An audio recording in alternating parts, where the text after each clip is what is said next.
It's all about rights. Everybody has rights. Users have rights and writers have rights. And it's the Writers' Union who's been fighting for writers' rights. And I've had the privilege of working with the union for 8 years to fight for those rights. The Writers' Union's been fighting for 40 years. Kudos to the Writers' Union.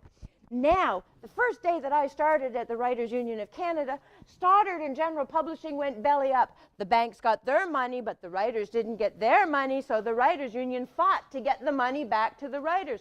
The union also fought to make sure that the books were returned to the writers. And while I'm talking about economic rights, the union fought on behalf of the creation of access copyright to make sure that the writers were paid for their copywritten material. However, the union had to go back into a battle with Chris Moore and Pennycomb to make sure that the union and the writers got their fair share of the revenue.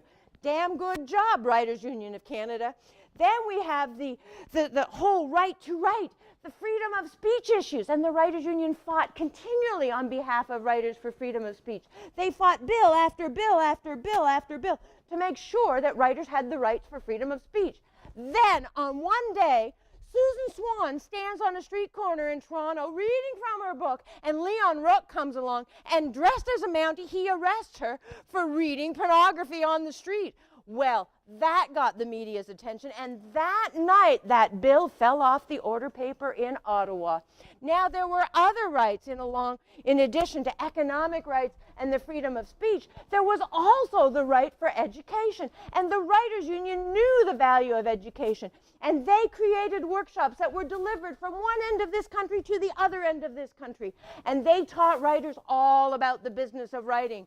Those workshops were delivered by experts. People like Marion Hebb and Larry Hill came with us and traveled the country giving these workshops. But you know, it wasn't all hard work. There were lots of times when we had lots of fun. We danced the nights away. We drank and sang in pubs across Canada during the annual conference. And on one occasion, we danced the night away to the music of Pork Belly Futures and our favorite singer and dancer, Paul Quarrington. But you know, that's only the start.